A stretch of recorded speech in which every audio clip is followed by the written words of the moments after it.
Imagine a vibrant discussion between people that includes both openness and critical thought in the pursuit of truth. The Purchasing Truth podcast is an experience, a journey, an exploration of the impact that negative messages in politics and the media have on our families, community, society, and nation. Join your hosts, Bill Stierle and Tom Hazard, to discover new concepts and language strategies that will reveal effective ways of establishing truth. This podcast series will tackle current events, leadership challenges, healthcare confusion, integrity in business, and many other areas that affect us all. Gain clarity and understanding of the various truth perspectives. Welcome to Purchasing Truth. Hey everyone, welcome back to Purchasing Truth. I'm Tom Hazard, along with your host, Bill Stierle. And Bill, I got to tell you, I am really fired up today, unusually so. I know usually I take sort of the minor role in these episodes, appropriately so, but I got to tell you, today I am really bothered, to say the least, by so your what's body's happening. working. So your body's working perfectly, and you're got some upset, and you saw some things and got irritated and aggravated by some stuff. So your body's working perfectly. So tell us a little bit about this so the listener can hear the foundation of your upset. Sure. So, I mean, I think we're all aware that recently there have been these daily White House briefings on COVID-19. It's a daily press briefing. And, this is the president's participating in these every day now. And, there are reporters who, in the most recent one, before recording this episode, there was an inspector general report that came out, which was a survey. And we're not talking about a report with a agenda here. We're literally talking about a survey of hospitals in the United States that are dealing with COVID-19 and all the patients. And the survey was asking about their supplies of masks, right. Testing kits, personal protective equipment, the materials they need in order to treat people and battle this, worldwide, catastrophe of a virus. And sure. the in the press briefing and this was not any one particular reporter with a gotcha question trying to get at the president. They literally are reading this report and asking the president about it. And, is this going to change the White House's or the administration's or our government's response to meeting the needs of the hospitals, things like this? And so that's so you're getting close to the thing called the observer, Tom. There's in language, the thing I listened for is a really interesting sentence. What did the person say, or what did the person do? And Tom, you did a really good job of kind of like giving us the foundation of which we can create some understanding. So you're upset. So the first thing that I'm going to do in communication is go after you're upset, is you're aggravated because the way this press briefing went did not meet your need for truth or professionalism or the dissemination of information to the public. So that's going to be getting you or pushing your buttons. And for those of you who are just listening, I'm taking my finger and hitting my own chest. Now I could just go over to Tom and just go, Tom, a whole bunch of your buttons are getting pushed, right, Tom? Yeah. Oh, and it doesn't take much to really aggravate and anger me on this issue right now. I mean, it's right. so frustrating because what happened is the reporter just asked the president, the first reporter and then the next reporter, and it continued, but asked the president, about the inspector general report. And it was pretty clear the president didn't have a lot of awareness of the report before the question was asked. But I mean, it's not like it was a secret. It was made public and it was news on its face. Right. But saying, Mr. President, the Inspector General report came out, with a survey of 300 hospitals. He didn't, and he heard enough to say that, about supply shortages of critical equipment and things like that. He didn't then engage at all in the report. He immediately starts acting like, a middle schooler and says, Inspector General report? Really? Was what he said, as if you're really asking me about an Inspector General report, somehow as if inspectors general are not worthy of writing reports and, and putting these things out. Well, you're going to feel aggravated, and angry about the need for respect not being met, or just, kind of skill. And from, to be empathetic to President Trump, he felt surprised because either he didn't have the information, or, he had the thought that, this is something I don't want to talk about. My job, my role here is cheerleader and optimist to the population. I'm doing a strategy that either I learned when I was a child, or developed when I was an adolescent, or polished when I was an adult, which is just talk about the positive things. Yes, the building will be finished in 2 weeks. That famous thing about you ask a contractor, when's this going to be finished? Oh, about 2 weeks. Oh, yeah. And he's kind of in that, a little bit in that building real estate space. But the problem is with it is that he has not been prepared for, and his people are not able to prepare him for playing in this new industry. It's like you need somebody that knows how to juggle a lot of balls from different parts of this country, with different people all wanting different things with different issues, and be able to throw that ball in the air and then throw this other ball in the air. And language and communication wise, he doesn't really have that dexterity or flexibility, or the ability to shift perspectives and be able to turn it into a presidential moment. He really can't do that. So notice that you're exasperated just even listening to me, because he doesn't have the skill. So, oh my gosh, he doesn't have the regrettably. skill, and Yeah. what his agenda is to use these press briefings not to help meet Americans' needs for safety and protection and certainty, Right. that we're going to get through this, but instead use it to make himself look like he's doing a perfect job. That's all he cares about. Right. When after he said, Inspector General, really, he really took it. He went to the lower road, really took the low road, and said, well, what is his name? Meaning the Inspector General. He's asking the reporter, what is his name? When was he appointed? He was going after trying to imply that this couldn't be somebody his administration appointed. It must be somebody he was implying that, was appointed in the Obama administration, and therefore trying to say that this report cannot be trusted. We shouldn't even be looking at this report. Right. And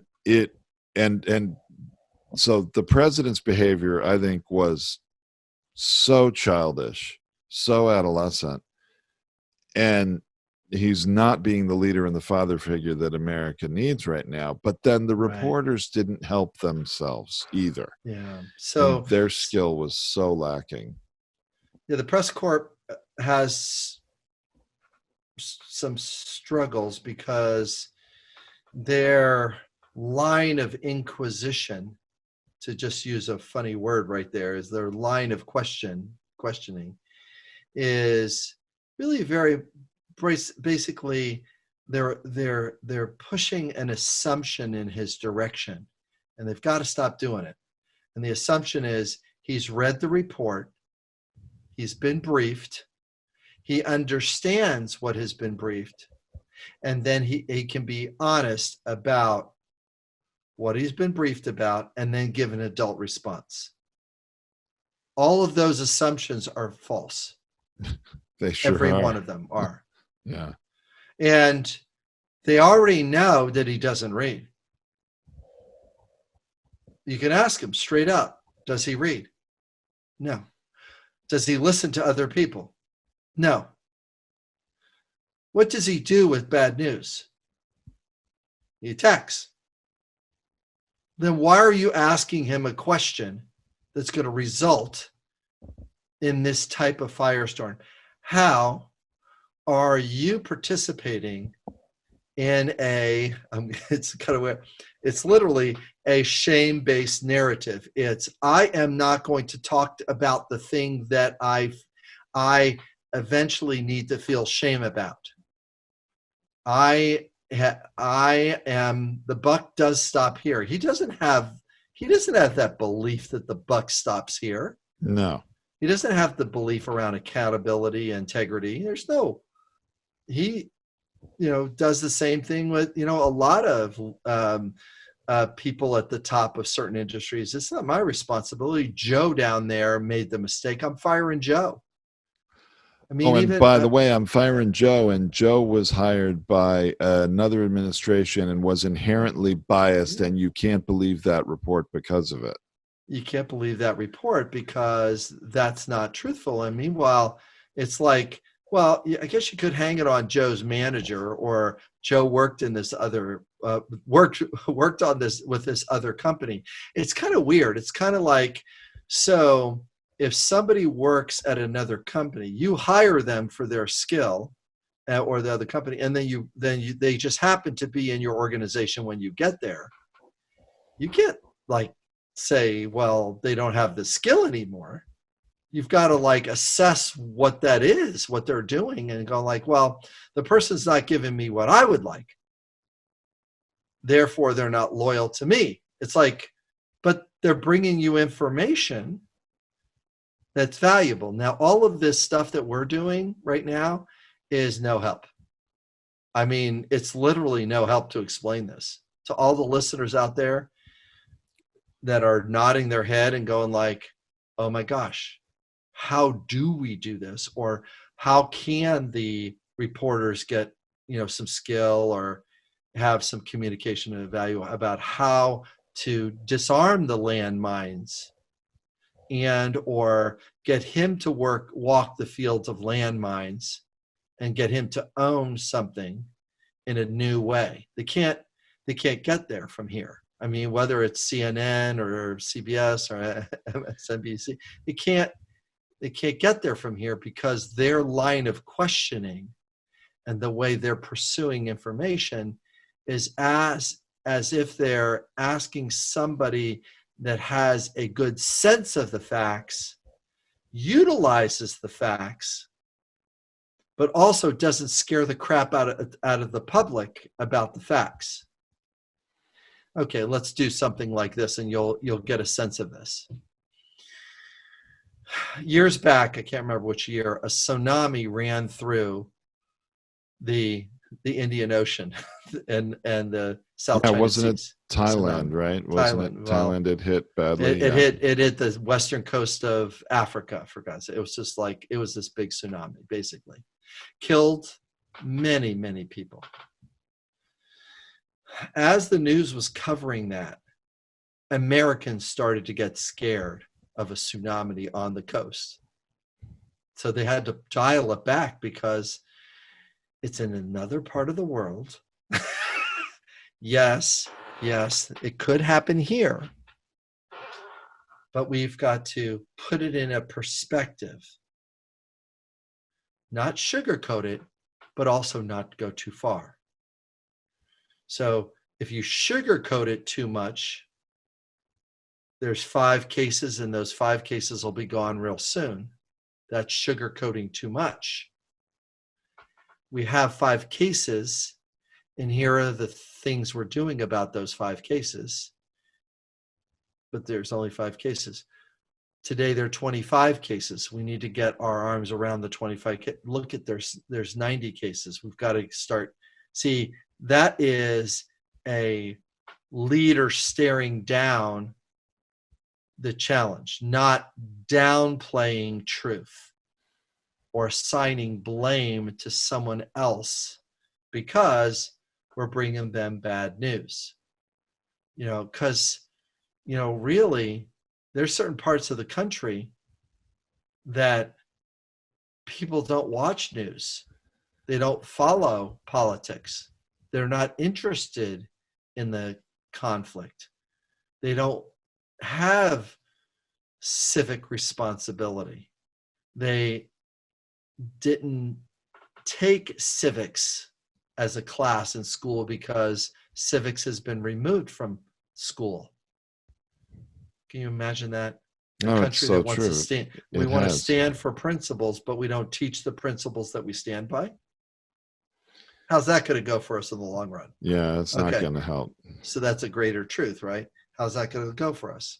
So what winds up happening, and somebody just mentioned to me the other day, a friend of mine goes like, I was in the store and somebody was standing right next to me in the grocery line, even though there were red lines on the floor.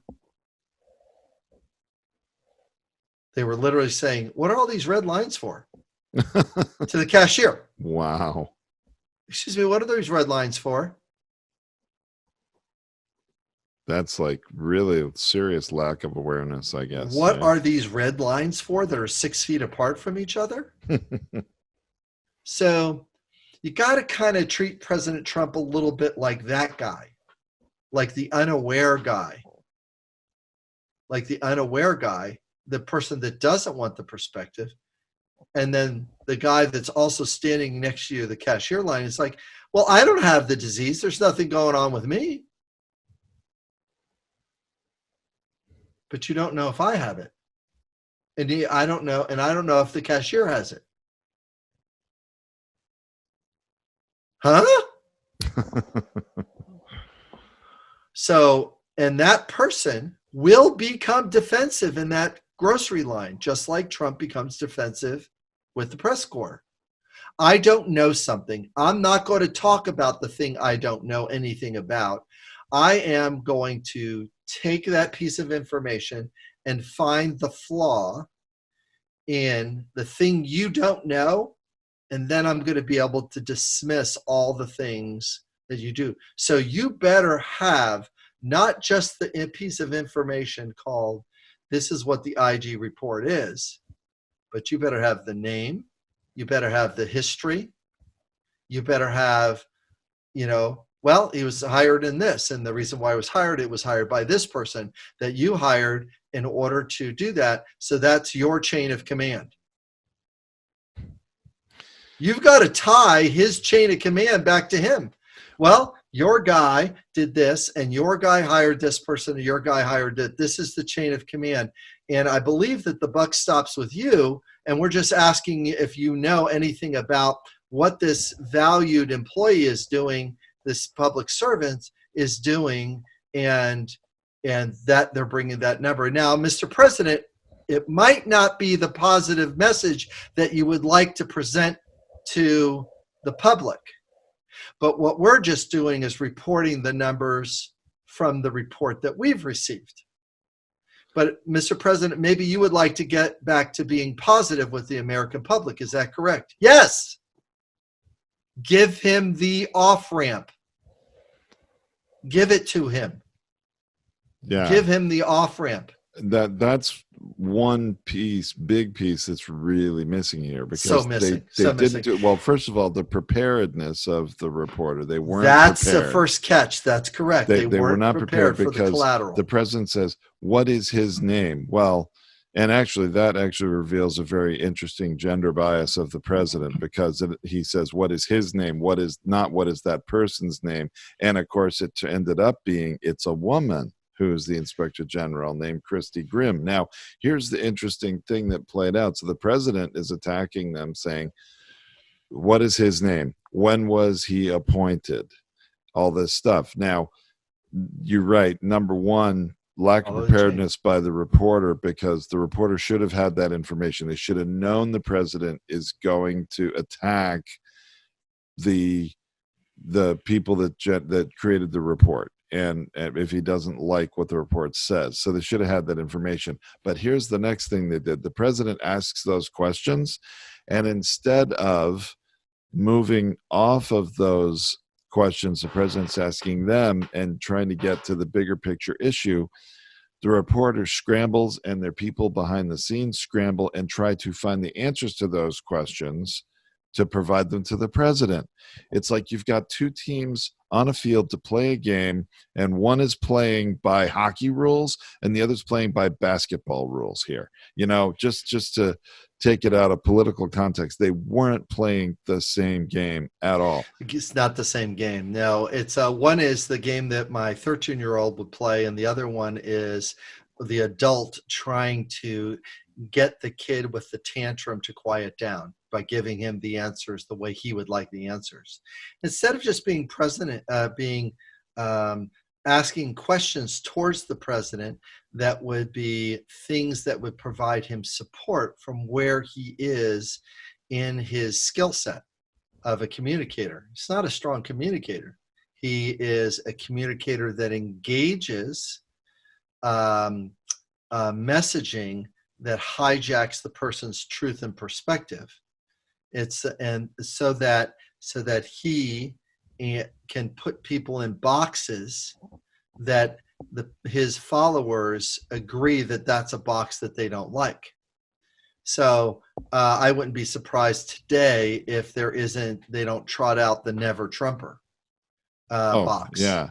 They're not loyal. Went, they're never Trumper. He was trying to go that way in a hurry, because he said, give me the name, and then eventually they get the name. It's like, well, when was she appointed? Well, they didn't have that information, but they said, well, she served in the previous administration, and that was a really bad fact to bring out, because the president just texted and said, so see, she was appointed by the Obama administration, and she actually wasn't.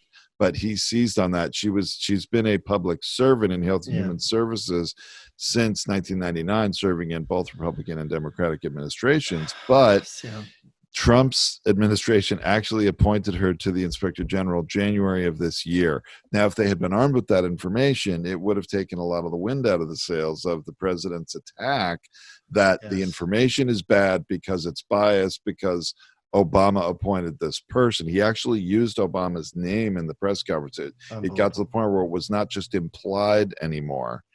And I'm just like, my gosh, what kind of Orwellian universe are we living in right now? This is why I got so fired up. Yeah. And the reporters just allowed it to happen, and they were not skilled. Yeah, they were not. And the training that's needed to communicate through this in a way that is, at this point, before the coronavirus, lives were not fully at stake. There were lives at stake when you're poking a stick at Iran. Yeah, there were lives at stake, right? Yeah.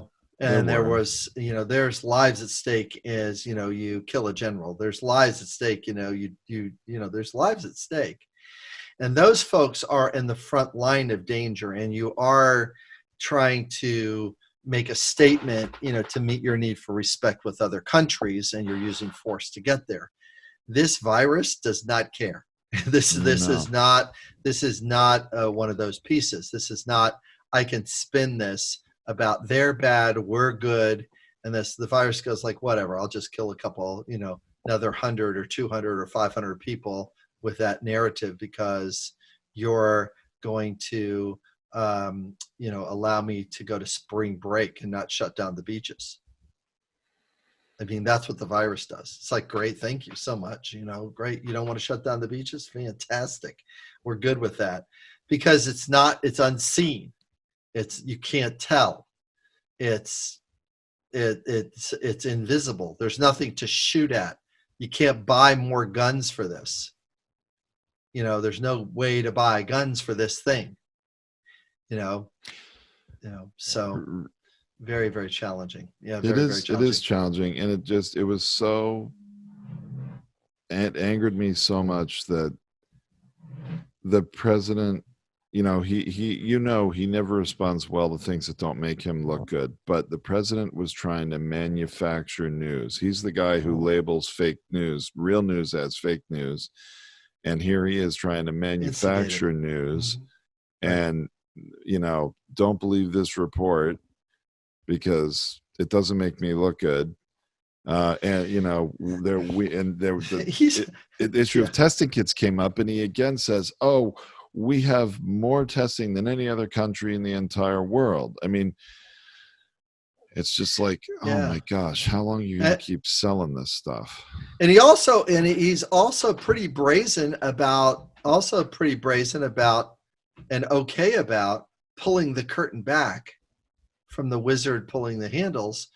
Mike Pence gets up one time, and he's, the president is up there. He turns, Mike, would you like to handle that? Mike comes on, and he talks, and he doesn't answer the reporter's question. And then President Trump just says, "Gosh, isn't that nice? Within one paragraph or two, he did a wonderful job of not answering your question." He is okay. He said that? The president said that? Yeah. Wow. Yeah. He's okay with pulling the curtain back and going like, yeah, we're not going to answer that question because it's going to make us look bad. And we're not going to answer the question because, we're trying to maintain respect here. We're trying to maintain, but he doesn't say any of that stuff. He's going like, yeah, well, yeah, isn't it nice how Mike just gave you that wonderful, and he grabbed Mike by the hand, by the elbow, and go like, isn't it nice that Mike was able to put that in paragraph and not answer your question? In other words, oh my gosh. Why don't you just give the middle finger to the press corps? Seriously. They're okay. They're okay with it. And there are times when the press corps is pushing for truth ahead of safety. Not necessarily safety with the virus, but safety for the economy. Okay. Because if you scare people too much, you've got a 10-year downturn, a 7-year downturn, instead of a 3-year downturn. But right now, we're sitting with a 1, 2, or 3-year downturn. Because you think that in the fall, we're not going to be talking about COVID protection coming into the winter season when people are, COVID is with us now, just like influenza is with us. Seasonally, it's going to kill X number of people. COVID seasonally will be killing X number of people. There's going to be certain wings of hospitals dedicated for COVID isolation. As the virus goes on, it'll tend to kind of get into some kind of cooperation with our body so it doesn't kill as many of us and is able to be spread more. That's what's happening. That's what the virus does. It's going to adjust to hang around more so it doesn't kill its host so soon.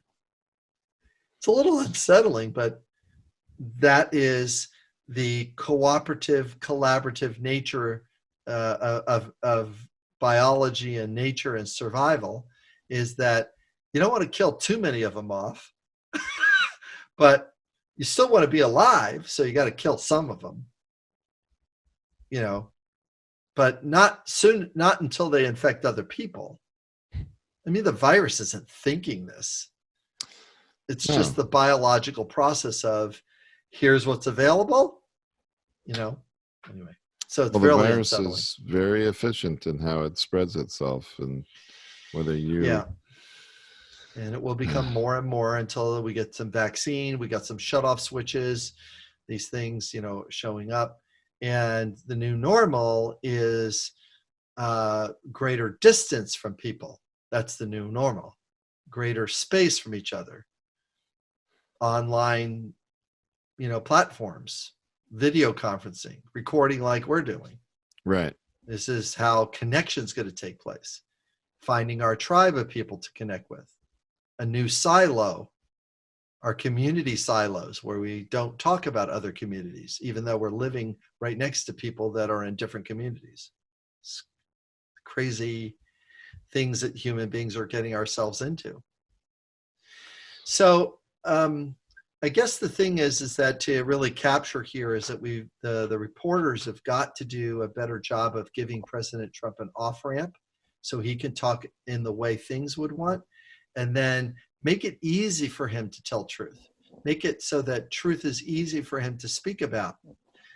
Not assign blame and not have the blaming narrative in your voice. Mr. President, I know that this is, as you reported, is bigger than anybody could ever see. Yes, it is. And your administration is doing the best it can with these things. Yes, it is. So, Mr. President, this IG report has brought some numbers here, and since your administration is doing such a good job, how are you going to cover these shortages that are showing up in these areas?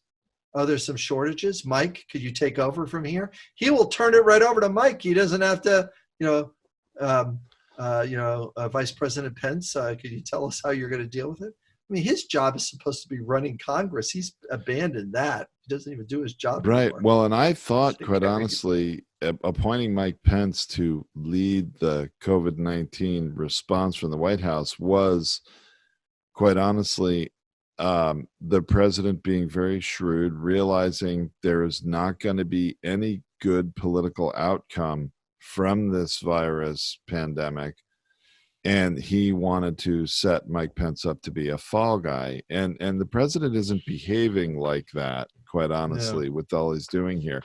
But, Bill, it's very interesting how you just said, how you just laid out, if you're a reporter, what you could do to try to get at truth or certain truths anyway. And I want to sort of tell you what I had been thinking I would have done in that press conference. And because I don't know if it would be ultimately helpful or if what I was thinking would actually ultimately just allow the president to walk out on a plank and then I'm going to have my White House press credentials revoked. I don't know. But I mean, to me, as the president started to say, what's his name? Who is it? Oh, it's an Obama appointee, of course. As he's trying to, he's very defensive and showing contempt and trying to put doubt and skepticism in Americans' mind, saying that it's a biased report, don't believe it. I was thinking, I would say, so, Mr. President, you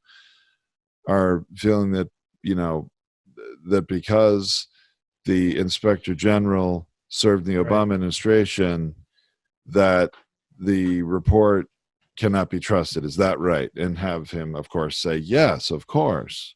Yeah, stating the obvious. And Tom, you're actually, you've come around to it great there, is like stating the obvious about where the person is, whether it's Trump or anybody else, whether it's it's your mother-in-law or father-in-law or somebody or your own parents. You still got to take them where they are, because their beliefs are where they are. Their mindset is already where they are. I can't argue with somebody that believes that the earth is flat. I can't argue with them, because their perception and their perspective have woven together to create a belief that I'm only going to trust what I can see. And all I see is a horizon, and the horizon looks flat to me. Why? They can't see the curve. Why can't they see the curve? Well, because it's a very, very, very big disc, of course. It's not a big disc. It's a round circle. But would it not be helpful then? I mean, because I was thinking of a series of questions, that one being the first, where I would then say, so, Mr. President, the the numbers that the hospitals reported to the survey from the Inspector General's office, that they have a shortage of masks, that they have a shortage of tests, that they have a shortage of ventilators, that they have a shortage of other personal protective equipment, is really not to be believed, or is, I'm not saying this right, but to say that information is not true because of the Inspector General that's biased. Is that right? And get him to either say, well, no, the information might be valid, and then you can have a real question about what are you doing to help the hospitals get what they need, or have the president sit there hanging out there by himself saying, yeah, the hospitals are not truthful, they're Democrats also, whatever, further get him to walk out on a plank. Right. That's going to call the president out without you having to do it, that, he's biased and he's ignoring facts. But at the end of the day, you probably won't get to ask the president another question in another briefing, I would imagine. No, you're not. No, you can. No, you can.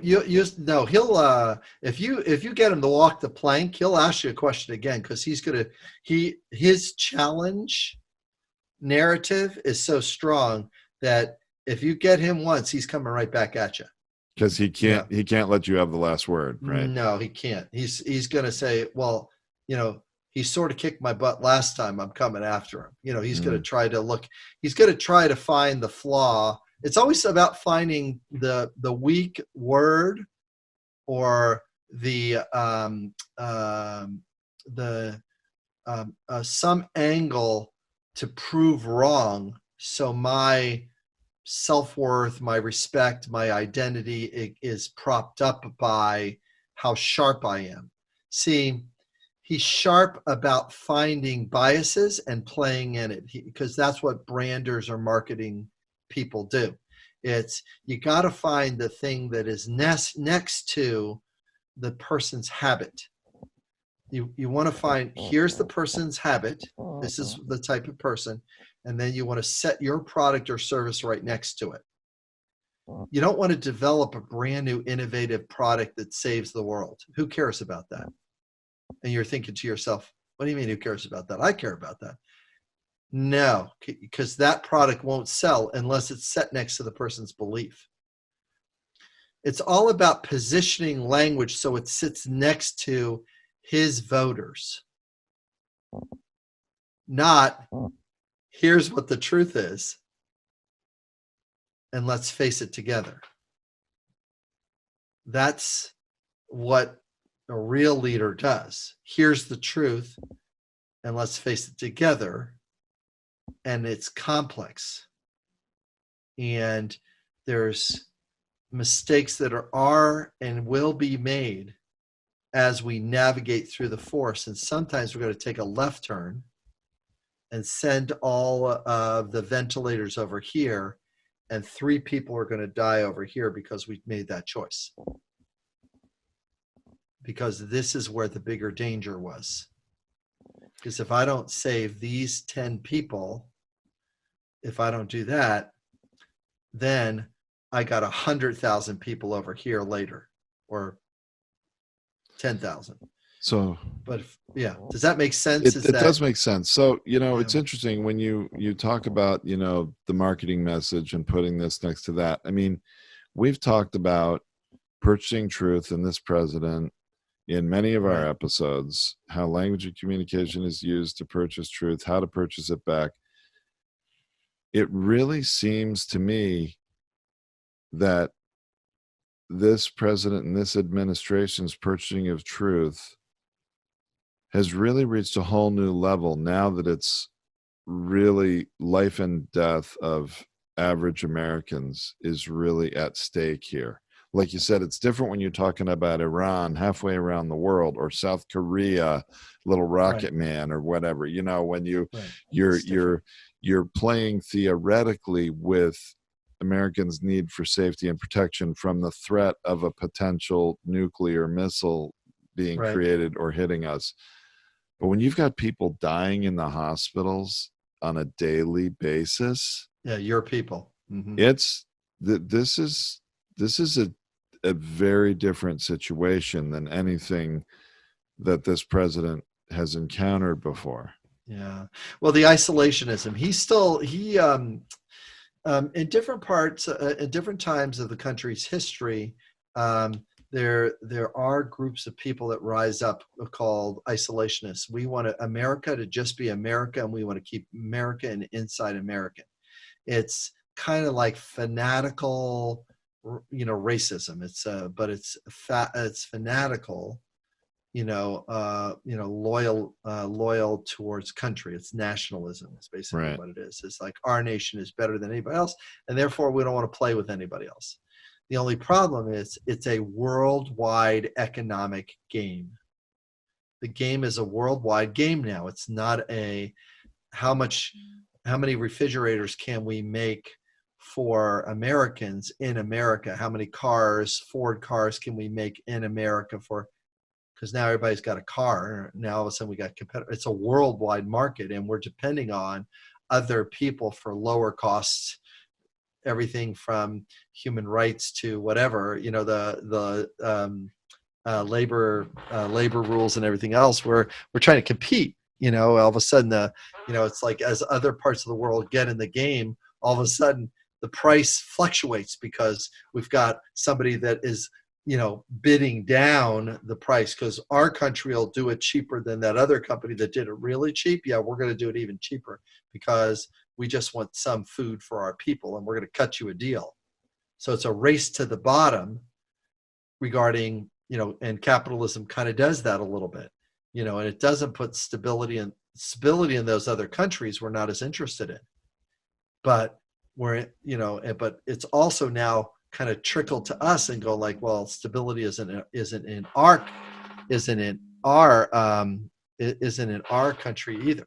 So it's going to be interesting to see where we can take this next time, because it's not going to be a shortage of press briefings over the next month, Tom. You and I are going to be in and out of press briefings, right? Oh, my goodness. So that's the challenge or the suffering that is sitting kind of in front of us a little bit, and I think that we've got to return to narratives of safety, narratives of protection, narratives of support for the frontline people, getting accuracy on information. We got to return to those language narratives, and just watch don't chase facts with this guy, because he ain't going to help you.